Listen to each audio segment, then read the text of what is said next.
e eu quero falar sobre um obreiro de Deus. Um obreiro de Deus que serve de modelo, que serve de exemplo para a liderança dos dias atuais. Vamos lá, Lucas, capítulo 1, dos versículos 8 ao 17. E aconteceu que, exercendo ele o sacerdócio diante de Deus, na ordem da sua turma, segundo o costume sacerdotal, coube-lhe em sorte entrar no templo do Senhor para oferecer o incenso.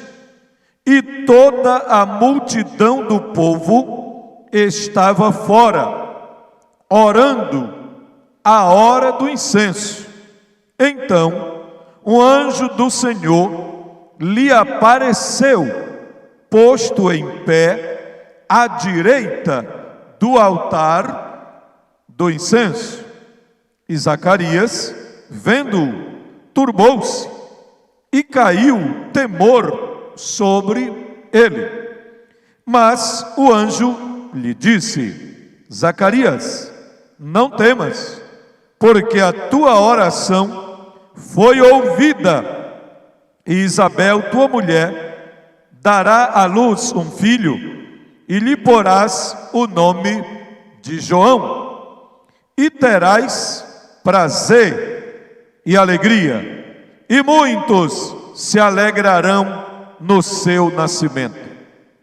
Agora vamos ao versículo 15, e preste atenção aos detalhes desse versículo. Porque será grande diante do Senhor, e não beberá vinho, nem bebida forte, e será cheio do Espírito Santo já desde o ventre de sua mãe. Aleluia.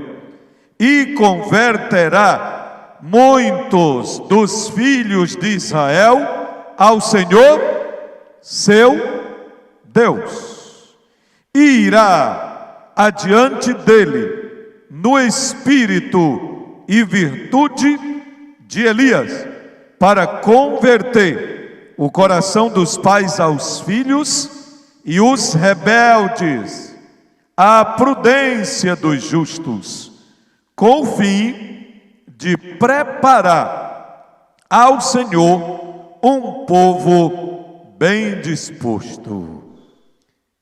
Agora, vamos para a página 37 da nossa apostila, e eu quero mostrar alguns detalhes da apostila. Depois vamos para o texto bíblico. Cheios do Espírito Santo para servir. Qual é o trabalho do pastor se não servir? O que é o pastor se não um servo? O que é um pregador se não um servo da palavra? O que é o pastor se não um servo de Deus e da igreja? A própria palavra ministro está ligada a ministrar, e ministrar quer dizer servir. São alguns termos gregos que nos levam a esse conceito: diáconos, doulos, e esses termos querem dizer exatamente servo. Mas o pastor, apesar do título, também é um servo, porque vem do hebraico raai, do grego poimê, que quer dizer simplesmente alimentador, guia e alimentador. É o sentido básico da palavra pastor. Pelo conceito da palavra, ou melhor, pelo sentido da palavra, não o conceito, mas a definição da palavra pastor, já começa a nos dar algumas lições extraordinárias. Se o significado principal de pastor é alimentador, então o próprio significado da palavra já está dizendo o que um pastor tem que fazer. Ele tem que alimentar o rebanho. Se você não está alimentando o seu rebanho, a sua congregação, o seu campo, a sua área, então você não está sendo pastor. Está com o título, mas não está exercendo de fato a função. E tem pessoas que estão ocupando esse lugar e não fazem isso. Eu ouço dizer, eu ouço falar por aí, fora do Maranhão, e talvez tenha no Maranhão também, né? Espero que não, o obreiro não entenda mal. A Bíblia está dizendo que o pastor é um servidor, e como servidor, a sua principal função é servir a igreja. E o principal serviço do pastor, o pastor pode ser um educador, e deve ser, está incluso na sua missão. Pastor pode ser um bom construtor, e dentro do modelo assembleiano, quase todo pastor da Assembleia de Deus é um construtor. Graças a Deus, está dentro do modelo assembleiano, não tem nada errado. Porém, a principal função do pastor é alimentar, guiar, dirigir as ovelhas. E quando fala de dirigir, é aos pastos verdejantes. Tudo dá para alimento. Guiar para as águas tranquilas. Dirigir para os pastos verdejantes. Alimentar com alimento sólido. Tudo da vida do pastor, do que é principal, no sentido da palavra, diz respeito à alimentação. O pastor é um ensinador. Tanto é que Paulo diz que quem não tem aptidão para ensinar não deveria ser pastor. Que é isso? Está escrito. Que seja apto para ensinar. Apto para ensinar. Como isso é importante? E lá em Efésios 4:11, a palavra pastor está ligado com mestre. 4:11, Efésios diz, ele mesmo deu uns para apóstolos, outros para profetas, outros para evangelistas. Mas quando chega na nossa vez, assim, da função direta, diz, e outros para pastores e, está ligado, não tem como separar. Perceba que não tem de novo a expressão, e outros para mestres, não, para em pastor, pastores e mestres. Essa é a função. Bem, mas eu coloquei aí alguns títulos que nós não vamos poder usar. Na página 37 eu falo da plenitude do Espírito Santo para o serviço do reino de Deus do Antigo Testamento, olhando aí só as partes que estão em negrito. Veja aí na apostila, página 37.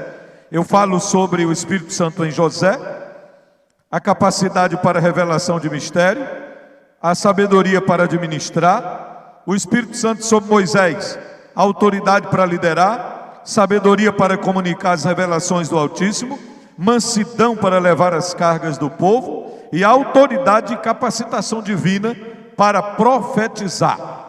O Espírito Santo sobre Josué fala de quê? A autoridade divina para comandar e responsabilidade de repartir a terra prometida.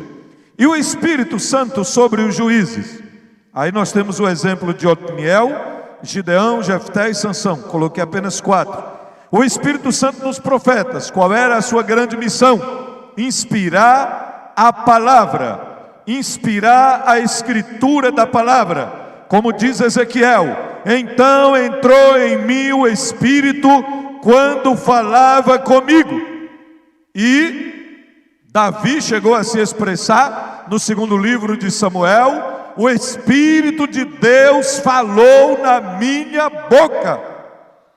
O Espírito de Deus falou na minha boca.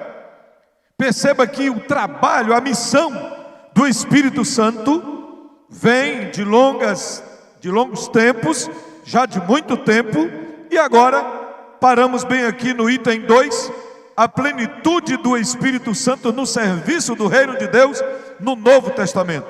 E o 2.1 fala do Espírito Santo na vida de João o Batista. Eu não vou ler esses detalhes aí agora, mas quero que você olhe para o texto bíblico, especialmente Lucas 1:15. Você já sabe que o nosso amado irmão Lucas, que é chamado de médico amado, era não apenas um historiador, como alguns querem dizer, mas de fato ele era um teólogo, historiador, primeiro teólogo, depois historiador. Ele, com a sua escrita, com o seu volume dividido em duas partes, o seu conteúdo, a sua teologia, dividida em duas partes, o evangelho que traz o seu nome e o livro de Atos. Perceba que onde termina o evangelho de Lucas, começa o livro de Atos. O livro de Atos começa exatamente com o mesmo conteúdo do capítulo 24 de Lucas. Perceba que se não tivesse o evangelho de João no meio, pela organização da Bíblia que está em nossas mãos, se não tivesse o evangelho de João no meio e não tivesse o nome Atos dos Apóstolos, você leria o livro de Atos inteiro sem ter nenhuma dificuldade, sabendo que é a mesma narrativa, é a mesma teologia que começa no capítulo 1 do evangelho de Lucas. E muitos estudiosos, inclusive nomes de grande envergadura no campo acadêmico, têm se debruçado sobre a teologia lucana para provar que ele estava não apenas escrevendo uma história, mas ele queria mostrar como de fato a igreja funciona. É o evangelista mais pentecostal dos quatro. Ele é o evangelista mais histórico nos detalhes da pneumatologia. É o que mais se debruça sobre o Espírito Santo. É o que mais cita o Espírito Santo. E quando ajuntamos o segundo volume, que é Atos dos Apóstolos, então temos uma teologia completa sobre aquilo, ou quase completa, sobre aquilo que o Espírito Santo é, e sobre aquilo que o Espírito Santo fez, sobre aquilo que o Espírito Santo faz, e que ele continuará fazendo na igreja, para a glória do Deus Todo-Poderoso. Bem, no capítulo 1, ele começa, a partir do versículo 5, anunciando o nascimento de João, chamado o Batista, que quer dizer o batizador. E uma das explicações extraordinárias que ele dá para o nascimento deste cidadão, que foi um grande obreiro de Deus, o precursor de Cristo, segundo o conceito de Jesus, o maior entre os nascidos de mulher, no período da lei, diz o próprio Senhor Jesus, até aqueles dias. Então, Lucas explica que, para começar, este cidadão teve um privilégio tão extraordinário, conforme o versículo 15. Antes de nascer, um ser celestial, um anjo de Deus, Gabriel, que logo depois é identificado no texto, já dava o seu nome, privilégio de ter o nome dado por Deus, por intermédio de um anjo. O anjo já estava dizendo que ele seria grande. Ele seria grande diante dos homens? Não, diante do Senhor. Tem uma diferença, pastor? Tem. Deus tem grandes homens na terra que a sociedade não percebe e às vezes não sabe nem o nome, mas para o Senhor eles são grandes, porque eles estão cumprindo um propósito do Deus Todo-Poderoso e estão na terra com uma missão exclusiva do Eterno. Deus tem pessoas que a mídia não divulga. Deus tem pessoas que o mundo político pode não conhecer, que a sociedade contemporânea pode não enfatizar, mas eles podem estar encaixados na mesma categoria de João o Batista. Eles não são grandes diante dos homens, eles não são grandes no conceito daquilo que se chama de politicamente correto, mas diante do Senhor eles são grandes, porque estão cumprindo o propósito divino e são cheios do Espírito Santo. Cheios do Espírito Santo. Diz mais Lucas: e não beberá vinho, nem bebida forte. E agora o grande privilégio: será cheio do Espírito Santo, já desde o ventre de sua mãe. Cheio do Espírito Santo, já desde o ventre de sua mãe. E qual seria o resultado do seu ministério por ser cheio do Espírito Santo?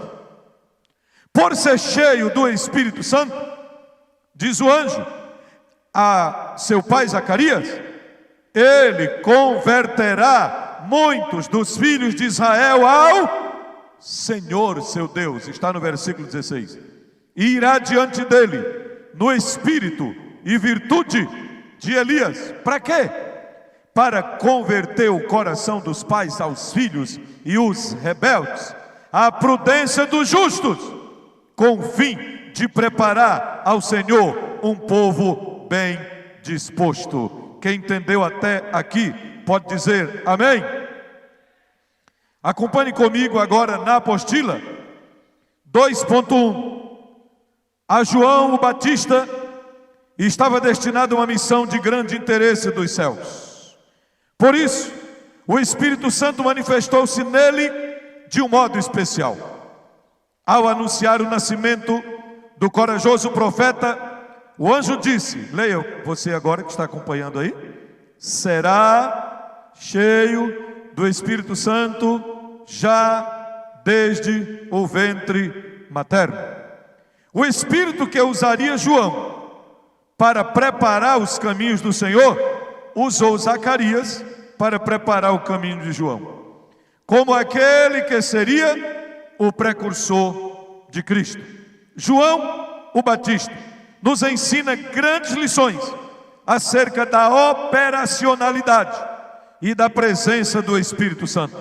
A plenitude do Espírito Santo, ou seja, a prova de que João era cheio do Espírito Santo, se evidencia, pode ser comprovada de algumas formas. Primeiro, letra A, pela autoridade com que exortava o povo a preparar o caminho do Senhor. Ele não chegava dizendo assim: olha, eu estive pensando que vocês têm que tomar uma posição e vai chegar o momento que, querendo ou não, vocês vão ter que mudar e tenham cuidado. A conversa não era assim. Ele chegava com ímpeto, ele chegava com fervor, com autoridade, chegava com um aspecto de quem vinha com uma ordem direta do trono de Deus. O reino de Deus é chegado, preparai o caminho do Senhor, endireitai as suas veredas. E as pessoas ficavam olhando e ele disse: eu não estou brincando, o machado já está posto à raiz da árvore. E se vocês estiverem pensando que ele vai brincar com vocês, ele não vai brincar. Ele vai colher aquilo que presta, e a palha ele vai jogar no fogo. E ele falava de Jesus com uma grande autoridade, mandava o povo se preparar. Letra B, o enchimento do Espírito, a plenitude do Espírito, também se confirma pela firmeza e imparcialidade na mensagem. Diga comigo: firmeza e imparcialidade na mensagem.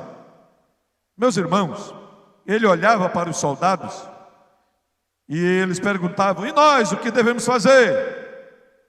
Se conformem com o salário de vocês. Se conformem com o salário de vocês. Não se corrompam.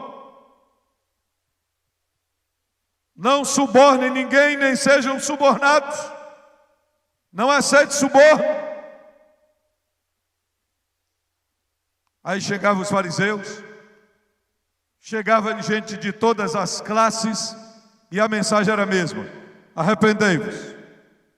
Sabe o que é que chama a diferença em João? É que os judeus eram acostumados a batizar em água, já tinha batismo em água. Mas sabe como era o batismo? Era de um gentil quando se tornava um prosélito. Aí João faz diferente, ele batiza, é judeu, que já achava que era justo, que estava tudo certinho, que estava tudo correto, e ele chega batizando os judeus. Por isso que a alta cúpula religiosa não aceitou o batismo de João. Por isso que Jesus colocou eles contra a parede, quando eles perguntaram: com que autoridade tu dizes essas coisas? Aí Jesus disse: eu respondo, já. Se vocês disserem também o que eu vou perguntar agora: o batismo de João era de Deus ou dos homens? Eles ficaram sem resposta. Jesus os deixou em um beco sem saída. Eles procuraram um lugarzinho assim e ficaram lá fazendo. E agora, se dissermos que é dos homens, a multidão nos apedreja, porque esse povo acredita que João era de Deus. E se dissermos que era de Deus, ele vai nos perguntar: e por que vocês não creram? Por que vocês não receberam? Então é assim que Jesus trata do assunto sobre João. Isso me chama muito a atenção em Lucas 7, depois você pode ver em casa. Lucas 7. Chegaram 2 mensageiros de João e começaram a perguntar a Jesus: és tu aquele que havia de vir, ou esperaremos outro? A resposta foi imediata: voltem, digam para João o que vocês estão vendo e ouvindo. Os cegos veem, os surdos ouvem, os mudos falam, os paralíticos andam, e aos pobres é anunciado o evangelho do reino. Quando os mensageiros saíram, aí Jesus começa a perguntar para a multidão: o que é que vocês pensam que vocês foram ver lá no deserto? Uma folha que o vento fica levando para qualquer lado? Uma cana quebrada, uma pessoa flexível, que cada um chega, diz uma coisa e ele muda, chega outro, cada hora ele é de um jeito, cada hora ele pensa uma coisa, cada hora ele prega uma coisa diferente? É isso que vocês estão pensando de João? Não, João não é isso. Está lá em Lucas 7, vamos abrir a Bíblia. Eu acho muito interessante esse texto, porque Jesus está falando de um homem cheio do Espírito Santo. Jesus está falando de um obreiro cheio do Espírito Santo. Versículo 24. Lucas 7, 24. E tendo se retirado os mensageiros de João, começou a dizer à multidão acerca de João: que saístes a ver no deserto? Uma cana abalada pelo vento? Uma cana abalada pelo vento? Mas que saíste a ver? Saístes a ver um homem trajado de finas vestes, ou vestes delicadas? Eis que os que andam com vestes preciosas e em delícias estão nos passos reais. Mas que saístes a ver? Diz o Senhor Jesus: um profeta? Sim, vos digo, e muito mais do que profeta. Aleluia! Este é aquele de quem está escrito: eis que envio o meu anjo diante da tua face, o qual preparará diante de ti o teu caminho. É assim que Jesus se refere a ele. E eu vos digo que dentre os nascidos de mulheres não há maior profeta do que João Batista. Jesus está declarando que ele é o maior dos profetas, mas o menor no reino de Deus é maior do que ele. Jesus estava falando da diferença, a passagem de uma aliança para outra. Na antiga aliança, que estava encerrando naquele momento e começando uma nova aliança, João de Jesus é o maior dos profetas.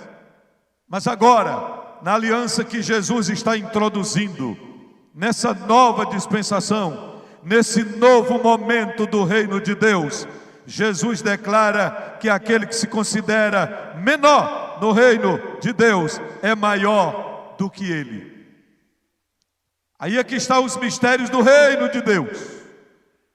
Mas observe uma coisa interessante: todo o povo que ouvia, e os publicanos, tendo sido batizados com o batismo de João, justificaram a Deus. Entenderam que Deus estava corretíssimo e glorificaram a Deus por isso. Mas olha o outro lado. Mas os fariseus e os doutores da lei rejeitaram o conselho de Deus contra si mesmos, não tendo sido batizados por ele. Aqui está só um pequeno testemunho. Testemunho de Jesus acerca de um homem cheio do Espírito Santo. Se hoje alguém fosse fazer uma pergunta a Jesus, a nosso respeito, o que ele diria sobre cada um de nós? O que ele diria do nosso ministério? O que ele diria do nosso trabalho? O que ele diria da nossa integridade? O que ele diria da nossa dedicação? O que ele diria da missão que fomos chamados para cumprir? Pense nisso. Esta escola bíblica é para refletirmos também se estamos de fato nos enquadrando nesses ditames da palavra e se estamos sendo os homens de Deus que Ele nos chamou para ser. E nada melhor do que passar aqui pela escova de aço. Essa aqui, ó. Não é a escova do pastor Raposo, não é a escova, não é o limpador do pastor Pedro, do pastor Oriosvaldo, do pastor Osiel, do pastor Daniel, do pastor Raifran, de qualquer um dos preletores da EBO. Não, é o escovão de aço de Deus aqui. Esse aqui. Esse aqui a gente pode falar sem medo, a gente pode falar sem receio, porque quando pronunciamos esta palavra, nós estamos sendo boca de Deus para quem está nos ouvindo e para quem quer obedecer esta palavra. Deus diz para Jeremias, no capítulo 19, capítulo 15, 19, se tu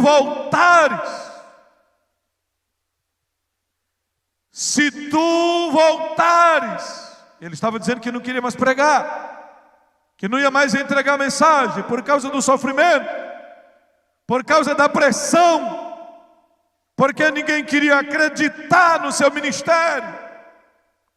E ele disse, eu não falo mais, eu não vou pregar mais, eu não profetizo mais. Mas ele mesmo dá o testemunho, quando ele toma essa decisão, dentro dele começa a arder um fogo começa a arder dentro dele. E ele não se contenta enquanto não ouve a voz do Eterno dizendo, vai lá e prega de novo, vai lá e fala de novo, vai lá e profetiza de novo. Quer ouçam, quer deixem de ouvir, eles têm que ficar sabendo que no meio deles houve um profeta de Deus. Quer ouçam, quer deixem de ouvir, não importa, entrega a minha palavra. Como isso é maravilhoso. Outra coisa que prova a plenitude do Espírito em João. Leia por bondade aí comigo a letra C, na página 39. O que evidencia o Espírito em João? Pela energia com que denunciava o pecado. Diga comigo, um pregador, diga, um pregador cheio do Espírito Santo tem autoridade de Deus para denunciar o pecado.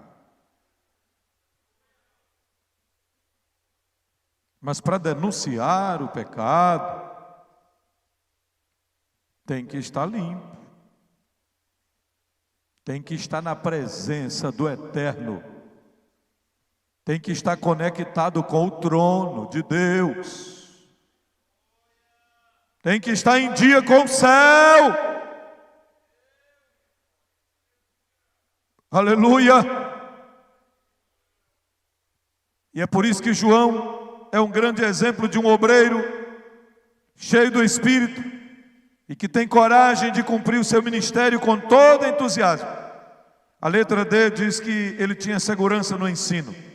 A letra E diz que ele tinha convicção no que falava sobre Jesus. Ele tinha convicção.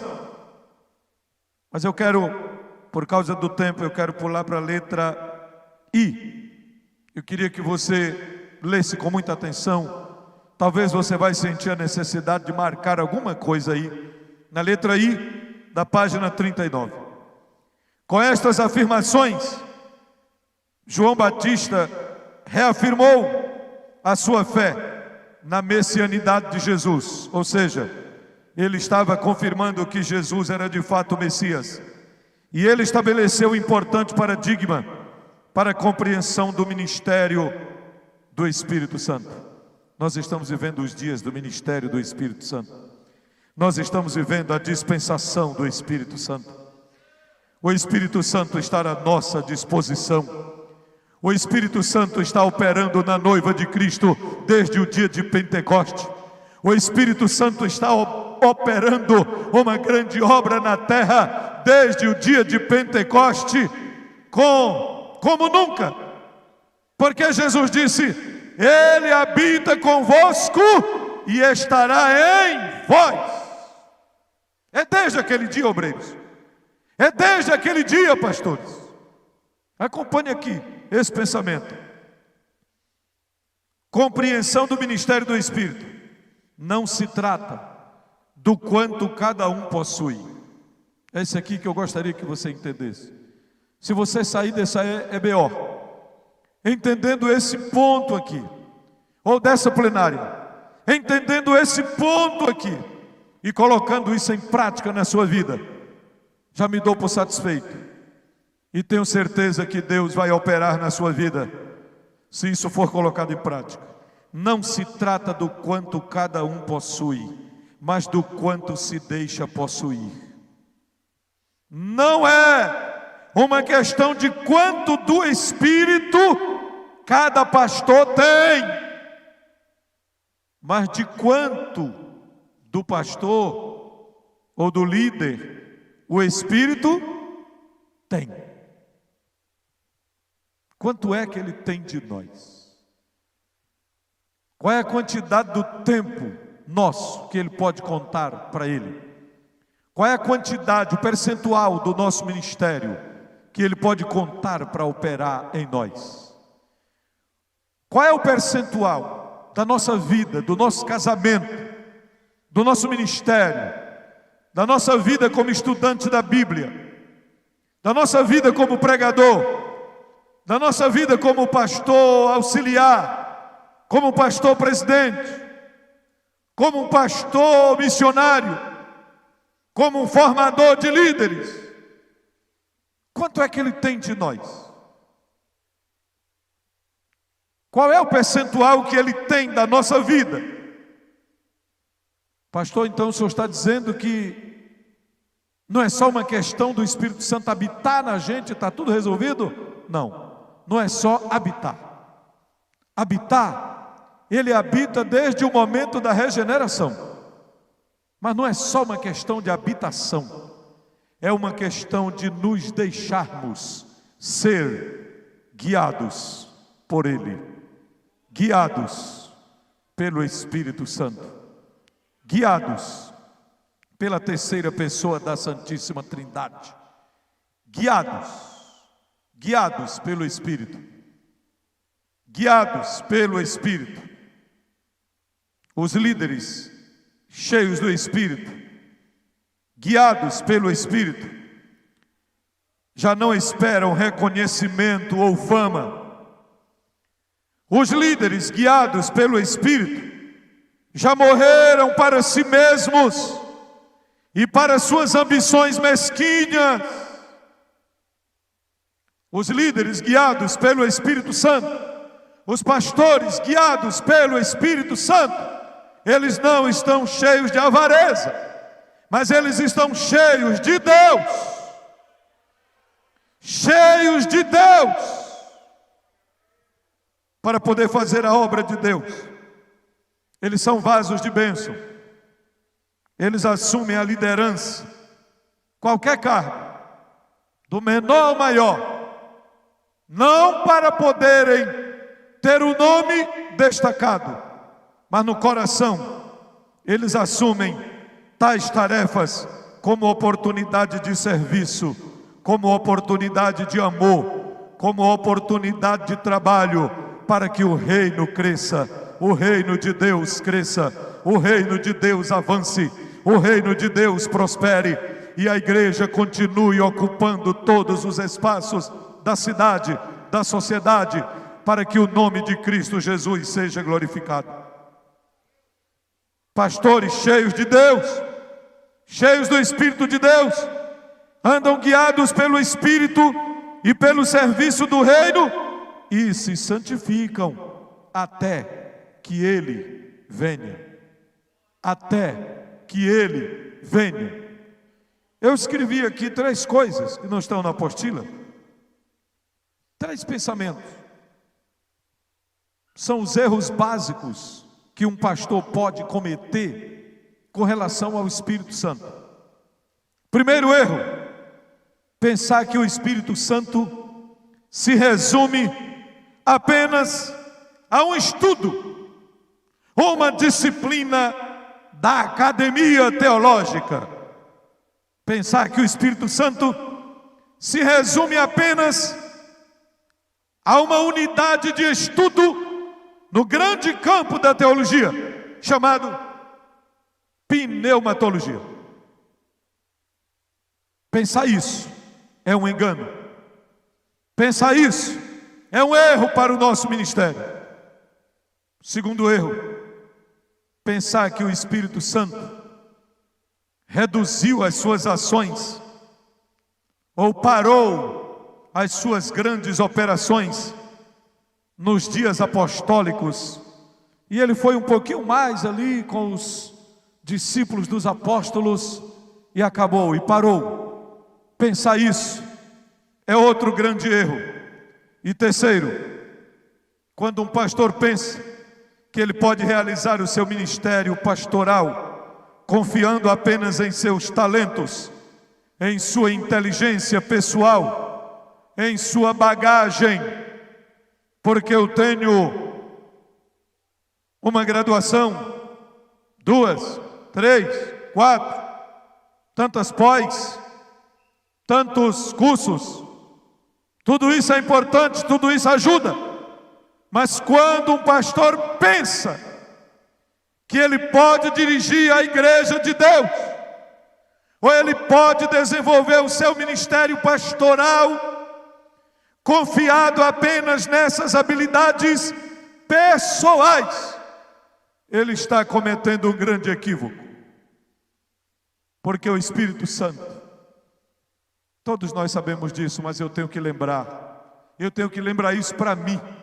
E quando eu estou pregando isso aqui, não pense que eu estou pregando para exortá-lo, para chamar a sua atenção, porque Deus sabe do meu coração e sabe que antes de preparar esta mensagem, ou enquanto preparava, ou enquanto meditava na palavra, para poder trazê-la a vocês, eu estava recebendo a palavra para mim mesmo, e eu já entendi, pastores, que as melhores mensagens estudos bíblicos que eu já ministrei, que já vi resultados, são exatamente estas, precisamente estas, que eu entendo que Deus está falando primeiramente comigo, para me corrigir, para chamar a minha atenção, para me ensinar, para me colocar em humildade diante dEle, para que eu entenda, com relação ao Espírito Santo, Ele não é só uma disciplina, Ele não é só uma unidade de estudo, Ele não é só um bloco de versículos que a Bíblia tem, porque a Bíblia tem 400 referências sobre o Espírito Santo, e Ele aparece na Bíblia com 53 nomes e títulos, mas não é só isso, pelo menos 16 ou 17 símbolos que aparecem em toda a Bíblia, mas não é só isso, o Espírito Santo não é só isso. Diga comigo bem forte, o Espírito Santo, diga bem forte, o Espírito Santo é uma pessoa divina. Diga mais forte, o Espírito Santo é uma pessoa divina. O Espírito Santo é o meu companheiro divino. O Espírito Santo é o meu ajudador. O Espírito Santo é o meu consolador. É aquele que está ao lado. O Espírito Santo, diga, o Espírito Santo vocaciona, capacita, envia e não abandona. Mas é preciso eu estar em comunhão com Ele, contando com Ele, andando com Ele, me quebrantando diante dEle, dando lugar a Ele, vivendo em conexão o tempo todo.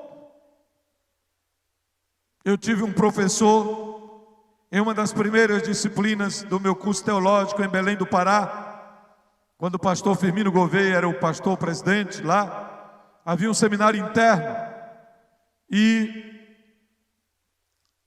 o professor me disse que um dos professores que havia estudado com um servo de Deus, que tinha uma profunda admiração pela disciplina de pneumatologia, não só estudava e ensinava, mas também vivia em íntima comunhão com o Espírito Santo.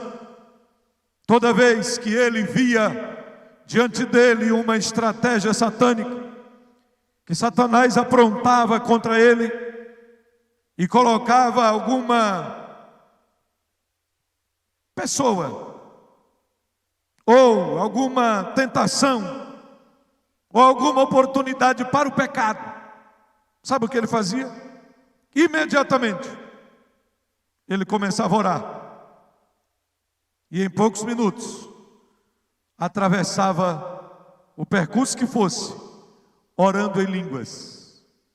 E um dos alunos estava ao seu lado e disse: por que em determinadas situações, eu já vi o senhor orando muito, mas em determinadas situações o senhor só ora em línguas? Ele disse: é o momento que eu estou travando as maiores batalhas espirituais da minha vida, e Deus me ensinou que a oração em línguas é uma ferramenta que o Espírito Santo colocou na minha vida e no meu ministério, porque enquanto eu estou orando em línguas, o diabo não sabe, demônios não sabem, homem nenhum sabe o que eu estou falando, e eu estou falando em mistério com Deus, ligado no trono da graça de Deus, e quando eu termino de orar em línguas, eu já venci. Ferramenta do Espírito Santo. Ferramenta do Espírito Santo. Olha aí para a apostila, na página 40. Eu vou terminar dentro do horário, faltando um pouquinho, vou deixar alguns minutos aqui ainda. Eu quero que você olhe para a página 40. Eu comecei falando de João Batista, eu vou terminar falando dele como um obreiro cheio do Espírito Santo, que serve de modelo para mim e para você, que serve de modelo para o nosso ministério. Dentre Todos os personagens da Bíblia Sagrada, João Batista é um dos que mais se destaca, como já disse, e chama-nos a atenção por diversos motivos. Ele tem uma biografia inédita, porque o seu nascimento foi profetizado desde o Antigo Testamento. E interessante que quem fez a hermenêutica foi Jesus. Melhor, quem fez a exegese foi Jesus. Jesus deu a interpretação do que Isaías falou e do que Malaquias falou. Jesus disse: este é aquele. Quem deu a interpretação foi Jesus. Quem é que vai duvidar? Jesus fez a exegese. Foi Jesus, disse: este é aquele. E pronto, é ele mesmo. Seu nascimento foi profetizado como precursor do Messias. Mas não só isso, ele foi fruto de um milagre, porque sua mãe era estéril, seu pai já era velho. Outra coisa admirável, ele foi cheio do Espírito Santo desde o ventre de sua mãe. Ele era de uma família de sacerdote, mas não ficou lá no templo exercendo o sacerdócio. Ele foi para o deserto. Ele foi criado no deserto.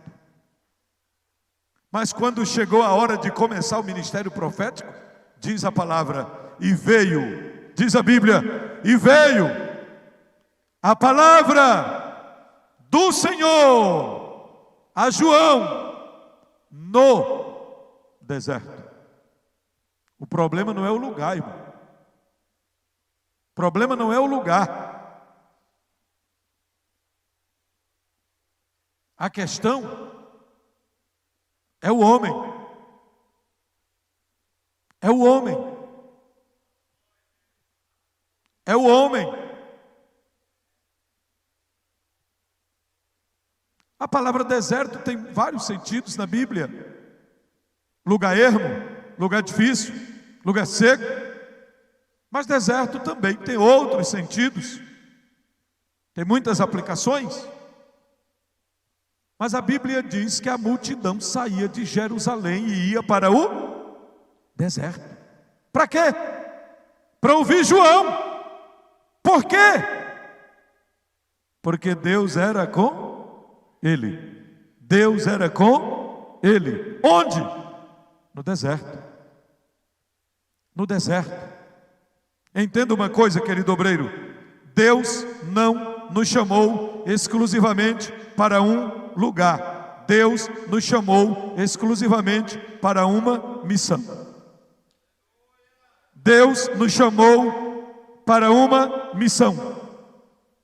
Essa missão pode incluir 1, 2, 3, 4, 5, 10 lugares. O problema não é o lugar. O problema é a disponibilidade para Deus usar o vaso, para Deus usar o profeta, para Deus usar o obreiro. Um homem que se coloca à disposição do Espírito Santo. O que mais podemos aprender com este homem?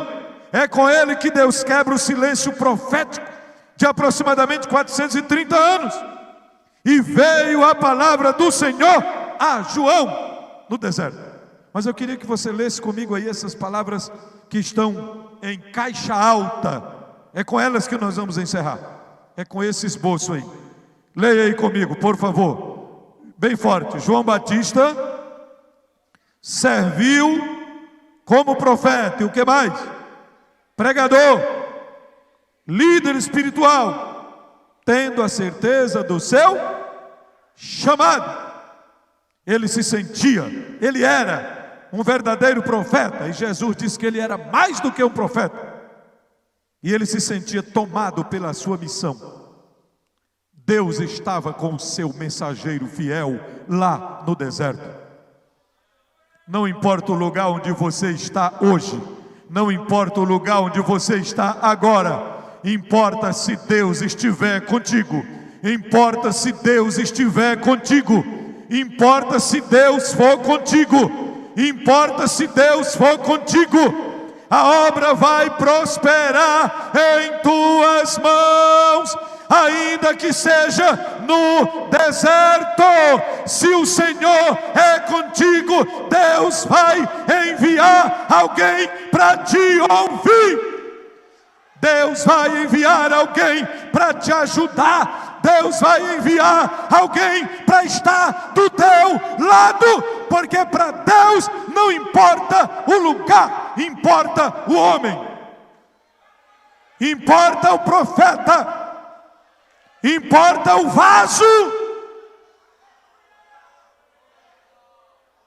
Deus está falando especificamente com alguém que veio a esta escola bíblica, precisando inclusive tomar importantes decisões.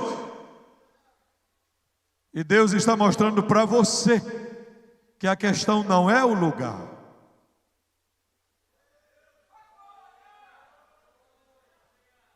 Não é o lugar. Antes do lugar vem a missão. E antes da missão vem o Espírito Santo. O Espírito Santo é antes da missão. O Espírito Santo está dentro da missão.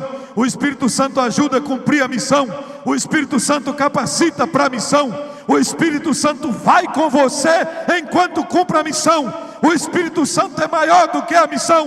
O Espírito Santo é antes, durante e depois da missão. Aleluia! Você sabe que Deus te chamou para uma missão? Então escute o que o Espírito tem para dizer a você. O que o Espírito quer falar com você.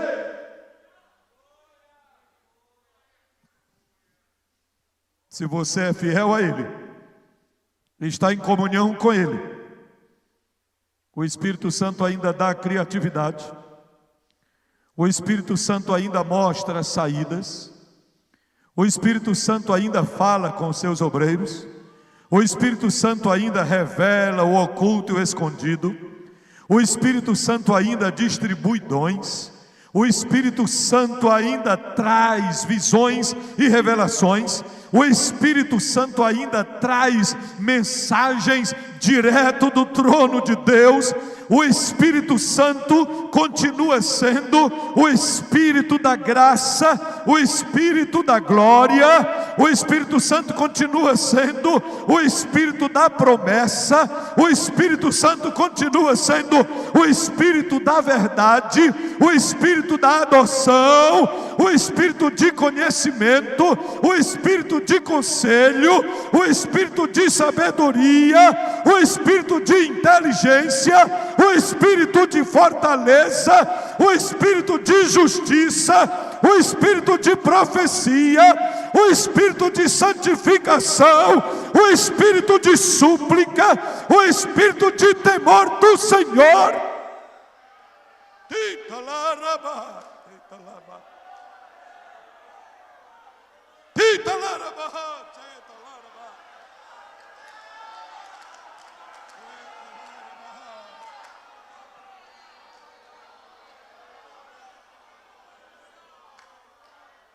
Ele não mudou.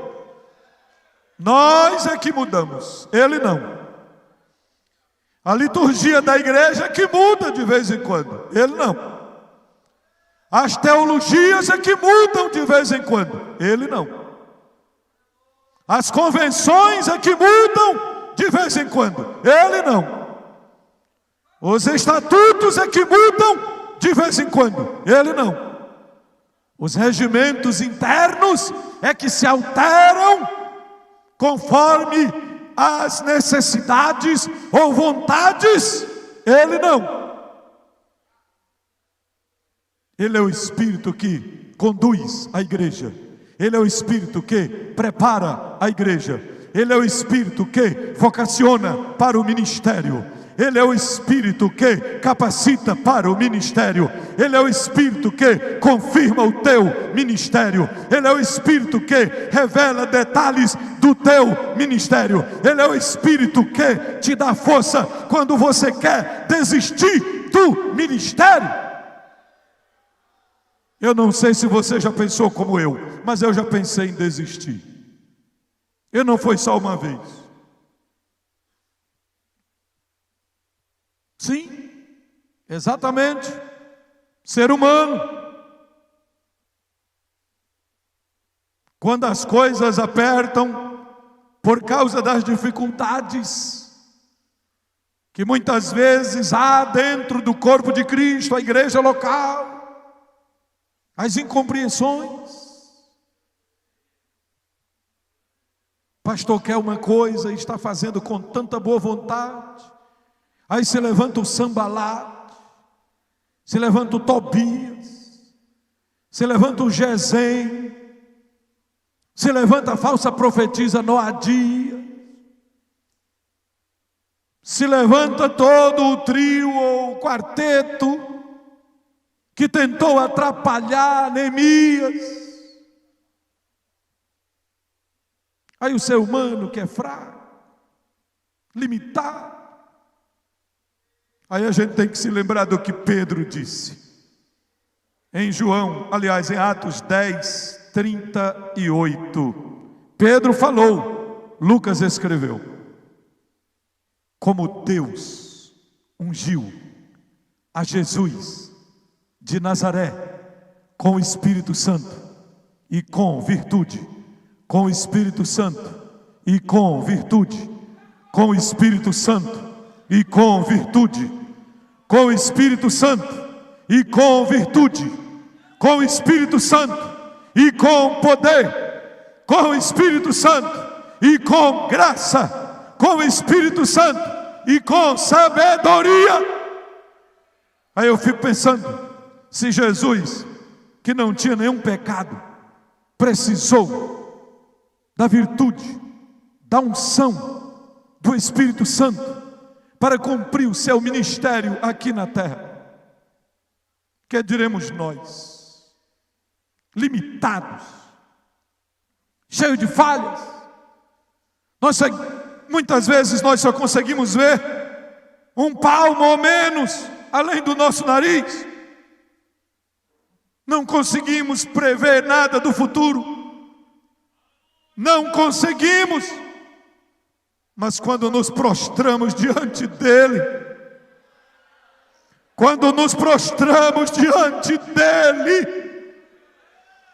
e se ainda temos sensibilidade, como falou hoje o pastor Francisco Raposo, ele bateu muito nessa tecla hoje, sensibilidade para ouvir a voz do Espírito, sensibilidade para ouvir a voz de Deus. Um homem cheio do Espírito precisa ser sensível à voz do Espírito. A voz do Espírito. Se ainda temos sensibilidade, então quando nos prostramos diante dele, nós ouvimos aquela voz mansa e suave. Eu te chamei. Eu te chamei, eu te capacitei, eu te coloquei aqui, eu te coloquei aqui.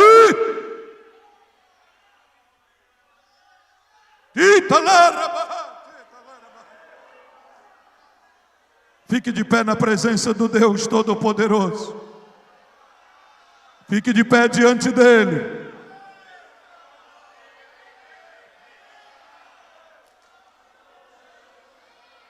O Espírito do Senhor está renovando obreiros. O Espírito Santo está renovando obreiros nesta escola bíblica. Aleluia! Aleluia! Aleluia! Jesus não tinha pecado, mas precisou ser ungido pelo Espírito. Ele precisou ser ungido pelo Espírito. Curve a sua cabeça um instante. Esse pastor veio aqui à frente, ele disse: eu quero oração por mais de Deus na minha vida, mais de Deus. Ele veio voluntariamente. Ele disse: ore por mim, eu quero mais de Deus na minha vida. Outros pastores estão vindo. Deus está renovando pessoas e Deus está renovando ministérios. Aleluia! Eram consagrados. Comece a falar em mistérios com Deus. Ele vai te renovando aí agora. Ele vai renovando o teu ministério. Ele está renovando. Se Ele renova a tua vida e se Ele renova o teu ministério, pode ter certeza, a igreja vai ser renovada também. A igreja vai ser renovada também. A igreja vai ser renovada também. Muito amor.